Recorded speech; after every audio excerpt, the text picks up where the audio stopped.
தமிழ்நாடு அரசின் தேனீ வளர்ப்பு திட்டத்துக்கு கோவை மாவட்ட மகளிர் சுய உதவி குழுக்கள் இடையே பெரும் வரவேற்பு காணப்படுகிறது. லாபத்தை அதிகரிக்கும் வகையில் தேன் மதிப்பு கூட்டுப் பொருட்களை தயாரிக்க உதவ வேண்டும் என பெண்கள் கோரிக்கை விடுத்துள்ளனர். குடும்பத்தின் ஏழ்மையை போக்க வழியின்றி தவித்த ஏராளமான பெண்களின் வாழ்வினை தித்திப்பாக மாற்றி வருகிறது தமிழ்நாடு அரசின் தேனீ வளர்ப்பு திட்டம். இத்திட்டத்தின் கீழ் மகளிர் சுய உதவி குழுவினருக்கு தேனீ வளர்ப்பு குறித்து பயிற்சி அளித்து தொழிலை தொடங்குவதற்கு தேவையான நிதி உதவியினையும் வழங்குகிறது தமிழ்நாடு மகளிர் மேம்பாட்டு நிறுவனம். முறையான பயிற்சியால் கோவையில் தேனீ வளர்ப்பில் ஆர்வமாக களமிறங்கிய பெண்கள் கணிசமாக லாபம் ஈட்டியுள்ளனர். தினந்தோறும் தேநீர் வளர்ப்பிற்கு என்று தனியாக நேரம் ஒதுக்க வேண்டிய அவசியம் இல்லை என்பதாலும் வாரத்திற்கு ஒருமுறை மட்டும் தேனீ பராமரிப்பில் ஈடுபட்டாலே போதுமானது என்பதாலும் பெண்களிடையே தேனீ வளர்ப்பில் ஆர்வம் அதிகரித்துள்ளது.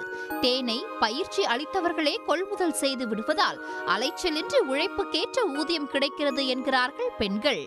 தேன் தேனியா அப்படிங்கிறப்போ இது ஒரு ஆபத்தான தொழிலுங்கிற மாதிரி தான் நாங்கள் நினச்சோம். எங்களுக்கு பயிற்சிக்கு முன்னாடி போகிறப்ப கூட ரொம்ப தயக்கமாக தான் இருந்துச்சு. நம்ம பெண்களாக இது ஒரு சேஃப்டியாக இருக்குமா அப்படிங்கிறது தெரியாமல் தான் பயந்துட்டு தான் போனோம்.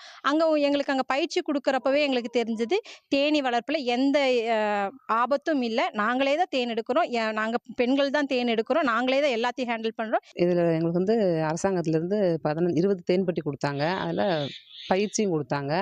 அதிலிருந்து நாங்கள் தேன் போன வருஷம் 30 லிட்டர் பக்கம் தேன் எடுத்தோம். 30,000லேருந்து 35,000க்குள்ள வருமானம் எடுத்தோம். எங்களுக்கு அது பயனுள்ளதாக இருக்குது ரொம்ப. இன்னும் இந்த வருஷம் பார்த்திங்கன்னா இன்னும் 5 பாக்ஸ் எக்ஸ்ட்ரா தரதா சொல்லியிருக்கிறாங்க. தேனீ வளர்ப்பு திட்டத்தில் 20 மகளிர் கொண்ட குழுவில் உள்ள ஒவ்வொருவருக்கும் 5 தேனீ பெட்டிகள் வீதம் 100 பெட்டிகள் வாங்குவதற்காக 1,50,000 லட்சம் ரூபாயும், முகக்கவசம், புகைமூட்டி, தேன் பிரித்தெடுக்கும் கருவி போன்ற உபகரணங்கள் வாங்குவதற்காக 20,000 ரூபாயும் வழங்கப்படுகிறது. மேலும் தேன் சுத்திகரிப்பு, பதப்படுத்தும் இயந்திரம் கொள்முதல் செய்வதற்கு 1,50,000 லட்சம் ரூபாயும் என ஒவ்வொரு தொகுப்புக்கும் 3 லட்சம் ரூபாய் தமிழ்நாடு அரசு வழங்கி ஊக்குவிக்கிறது. ஸோ அவங்களுக்கு இது ஒரு கிராஜுவலான ஒரு நல்ல ஒரு இன்கம்மாக இருக்கும். ஃபார் எக்ஸாம்பிள் பார்த்திங்கன்னா, இப்போ ஒரு 2 தேனீ பெட்டி வச்சுருக்காங்க. அவங்க ஒரு வருஷத்துக்கு அந்த 2 தேனீ பெட்டியிலேருந்து ஒரு 30 கிலோ வரைக்கும் இந்திய தேனியில் அவங்க தேன் அறுவடை பண்ணலாம். ஸோ அந்த 30 கிலோ, ஒரு 2 பெட்டியில் அந்த 30 கிலோங்கிறது அவங்களுக்கு ஒரு 12,000 வரைக்கும் ஒரு எக்ஸ்ட்ரா ஒரு இன்கமாக அவங்களுக்கு அமையும். இதுக்காக அவங்க பெரிய டைம் எதுவும் ஸ்பெண்ட் பண்ண வேண்டியதில்லை. அவங்க வாரத்தில் ஒரே ஒரு நாள் மட்டும்தான் அந்த தேனீ வளர்ப்பில் அவங்க ஈடுபடுறாங்க. ஸோ அது மூலமாக அந்த உபரியான இன்கம், இப்போ இந்த 2 பெட்டி அதிகமாகும் பொழுது அவங்களுடைய இன்கமும் அதிகமாகும்.